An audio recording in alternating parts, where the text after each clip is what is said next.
Butas-butas na silid. Inaanay na pundasyon. At tagpi-tagping mga pader. Dito nagtitiis ang mga estudyanteng ito sa Northern Samar.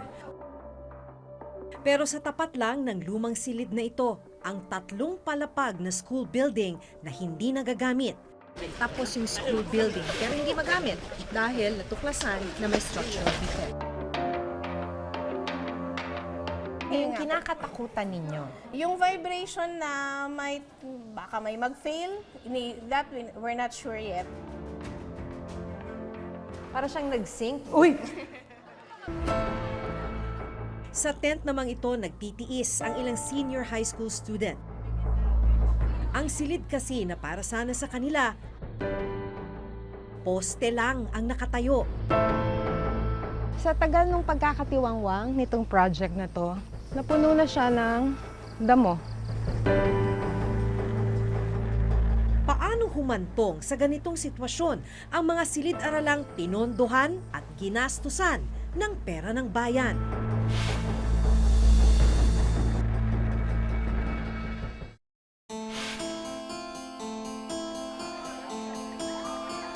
Sa gitna ng init, naabutan ng reporter's notebook na nagklaklase sa isang tent sa Alegria National High School ang 47 grade 12 students. Kabilang sa kanila, sina Allen Mariz at Shara May. Kwento nila, magdadalawang taon na silang nagklaklase sa tent. Siguro po mas magiging komportable po yung pag-aaral namin kaysa kasi sa mga room namin ngayon na mainit. Noong araw na bumisita kami, sabay na ginagawa sa isang compound ng isang cultural program at ang klase sa tent ni na Shara May. Magtatapos na sila ngayong Biyernes sa senior high, pero ni minsan, hindi sila nakaranas na magkaroon ng maayos na silid. Masakit pong isipin na gagraduate kami na wala man lang maayos na building, walang maayos na environment para mas lalong ma-encourage yung mga estudyanteng pumasok araw-araw. Taong 2015 nang maglaan ng 10 million pesos para sa pagtatayo ng school building para kina Allen Mariz at Shara May.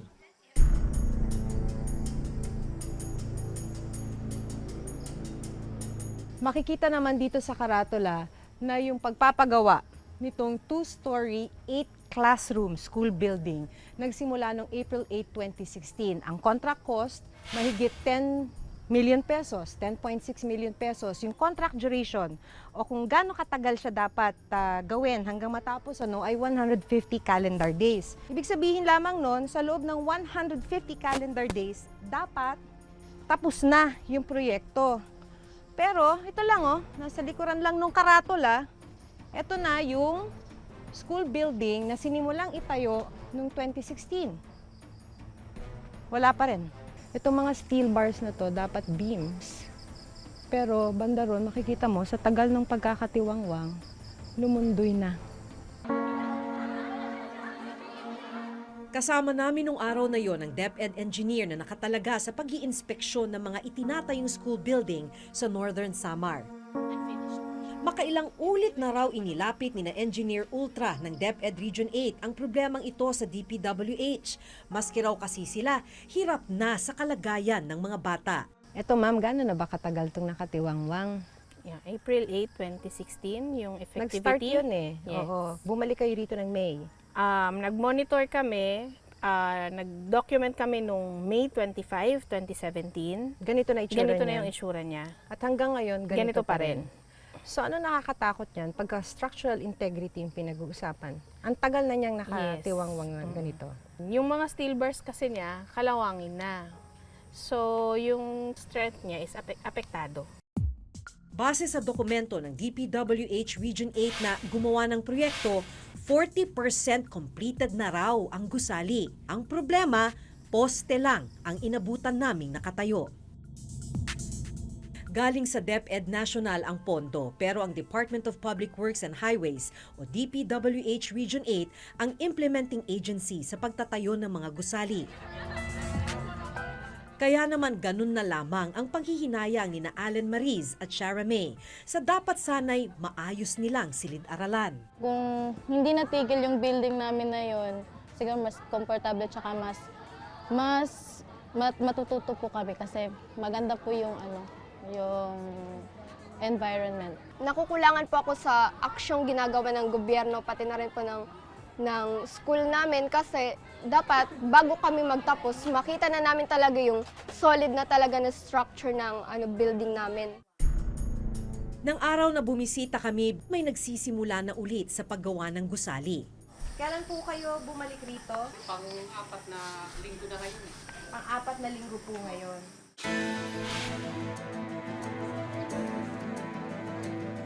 Pinuntahan namin ang DPWH Region 8 na siyang implementing agency ng proyekto.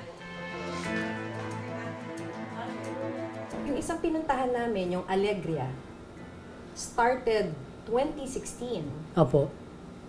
Hanggang ngayon, iilang poste pa lang. Talagang yung kontraktor, pag nagbibigay ng kami ng instruction ng kuwan, hindi naman po sila gumagalaw. So, yun nga po, may mga notice din kami binigay, pero yun naman po nga for termination, hindi namin na-serve kasi nga mangangako naman sila na tatapusin nila. In the meantime, nasaan yung budget? Nabayaran na po sila.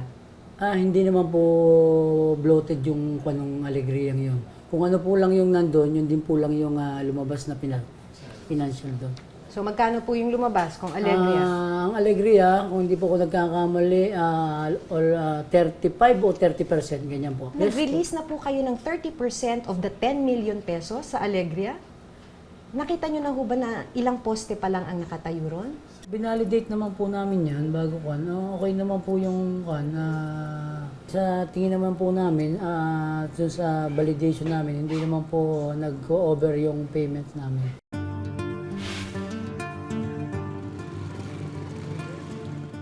Sunod naming tinungo ang isa pang school building sa bayan naman ng Victoria. Dahil lubak-lubak ang kalsada at nasa bulubunduking bahagi ito ng Samar, habal-habal lang ang nakararating dito. Hindi nalalayo sa una naming napuntahan ang nadatnan naming kalagayan ng school building dito sa Lungib Elementary School. Pero kung sa Alegria muling ginagawa ang school building, dito sa Lungib, inabandona na ang gusali mula pa noong 2015. Balot na ng halaman ang mga poste at ilang pader nito. By this time, dapat tapos na. Pero until now, makikita nyo naman, tinubuan na ng mga damo at lahat-lahat. Abandoned po siya.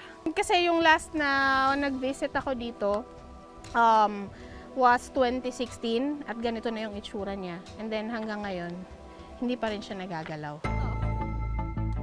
Ang budget allocation para rito, 2.8 million pesos. Sa dokumentong galing mismo sa DPWH Region 8, idineklarang 100% completed na ang gusali kahit poste at ilang pader lang naman ang nakatayo. As of January 31, 2018, ang supposedly one-story, 3 classroom dito sa Lungib Elementary School ay 100% completed. Pero kung makikita natin ngayon yung status ng building, hindi naman siguro natin masasabing 100% completed siya. Para sana sa mga grade 6 student ang inabandon ng school building. At dahil walang gusali, sa isang pansamantalang silid sila nagkaklase. Nakakapanghinayang talaga kasi grade 6 na ngayon. So mag-graduate na sila, wala pa rin. Katiwangwang pa rin yung building. Minsan malakas yung ulan, hindi kayo magkarinigan. Yung 100% completed po ng DPWH ay poste lang. Pacheck ko po yun, hindi po masyadong kan sa akin yung lungib na yun. Bakit ho ganito ang sitwasyon ninyo? Nagiging problema nga po, yung mga kontraktor minsan, kahit anong instruction, minsan hindi sumusunod, nagkakaroon ng problema. Yes, Ayaw ma'am. sumunod sa inyo ng kontraktor, kaya napakaraming school buildings dito sa distrito nyo ang hindi tapos, ang abandonado, kaya may structural defect? Yun po, nakikita namin problema. Tapos yung iba naman po, may mga project location na problem.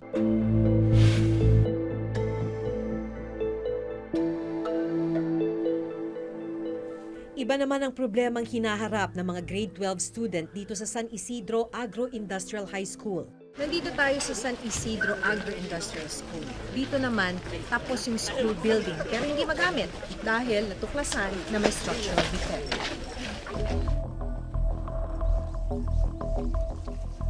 Ilan pong classroom to? 6. 6. 2 classrooms per level. Sayang naman. Ano ang problema nito? May nakita kaming mga circular cracks sa slab, sa flooring, sa second and third floor. Pero nang pasukin namin ang isa sa mga silid, tinakpan lang ng kontraktor ng red cement ang sahig. Hindi naman natanggal o naayos ang crack sa sahig. Kita pa rin ang paglundo nito. Yung para na siyang, ma'am, para siyang nag-sink. Uy! Ganun ba katindi to, sir? Is that what you meant? Yan yung mga circular, andyan. We need an investigation para makita talaga natin kung ano ang cause ng vibration. Baka mahina ang reinforcement niya. So At yun pag ang fear mahina ang natin. reinforcement- At pag mahina ang reinforcement, may possibility na bumigay siya. Bumigay yung sahig. And that is the reason na ayaw niya siyang paggamit muna. Ayaw muna, opo. Ayon sa DepEd, nagastos ang kabuuang 10.4 million pesos para sa gusali. Dahil hindi magamit yung school building, gumawa yung principal ng paraan. Kaya ginamit nila itong lumang building na to. Nilinisan, pero dahil hindi na talaga maitatago yung kalumaan. Tignan niyo to. Wala nang dingding. Tapos, makikita yung ibang natitirang poste, talagang inanay na.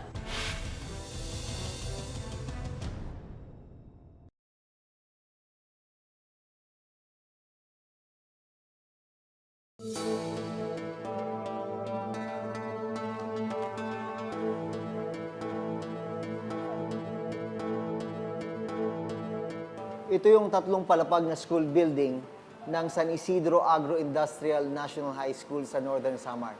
Pero dahil sa natuklasang structural defect ng gusali, hindi ito magamit. Dahil hindi magamit yung school building, gumawa yung principal ng paraan. Kaya ginamit nila itong lumang building na to. Nilinisan, pero dahil hindi na talaga maitatago yung kalumaan. Tignan niyo to. Wala nang dingding. Tapos, makikita yung ibang natitirang poste, talagang inanay na. Kaso, meron pa namang serviceable na espasyo. May 3 lumang classroom dito na ginagamit ng grade 11.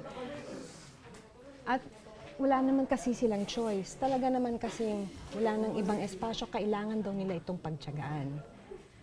Ano nararamdaman ninyo? Nawalan. Medyo minsan pag umuulan, tumutulo po yung pumapasok yung ulan sa Pagka umuulan, Opo, kasi okay lang po yung bintana. Tsaka dahil po marami kami, 50 po kami sobra. Sobrang init po, parang hindi na conducive yung room para sa amin. Lalo na po kung tirik na tirik po yung araw, mula po alas 8 hanggang alas 11. Ang init-init po talaga rito. nasaan yung araw?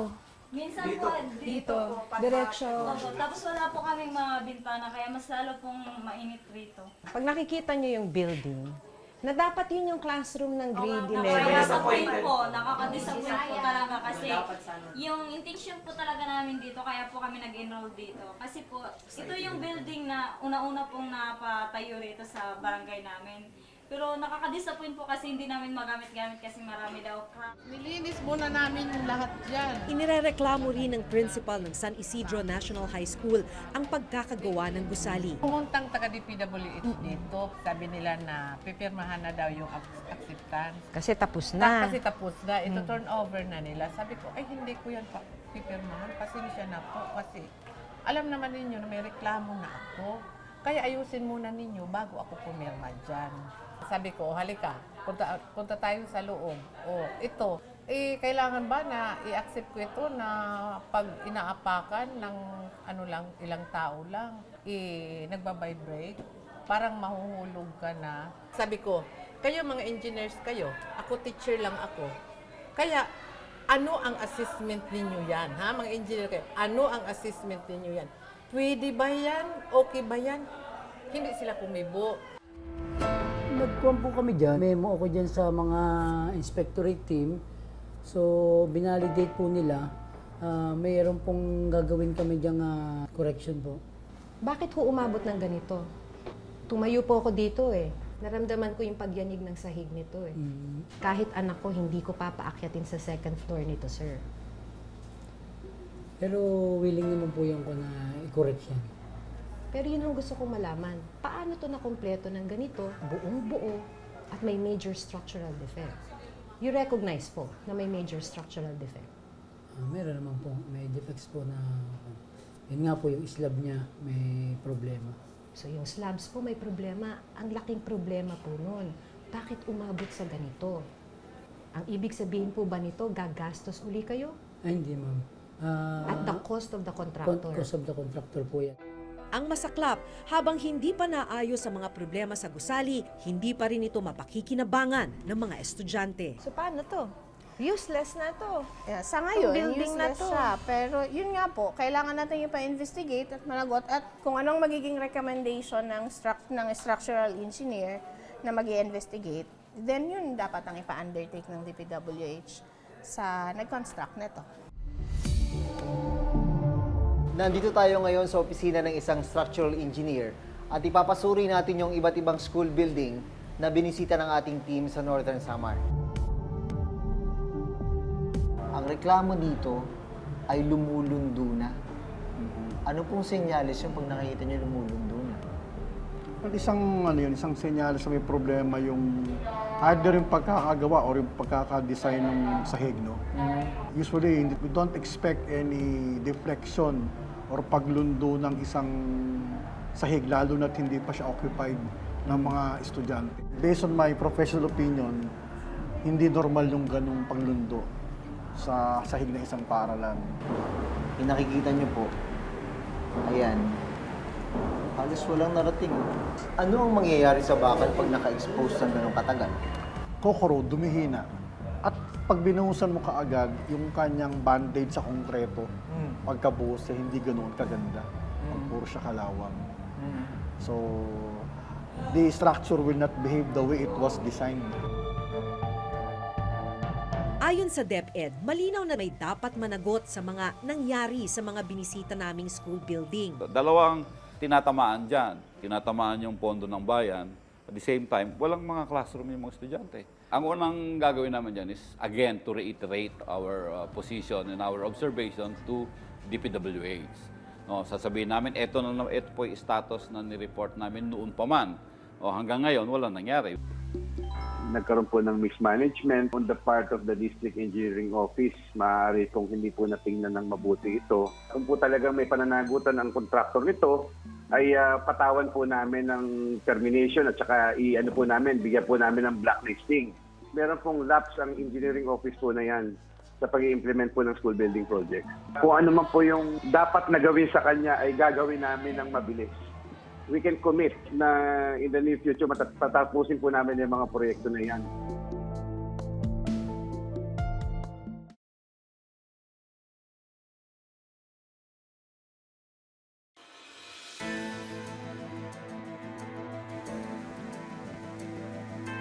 Sa mga pinuntahan naming school building, nasa halos 20 milyong pisong halaga ng pondo ng bayan ang ginastos.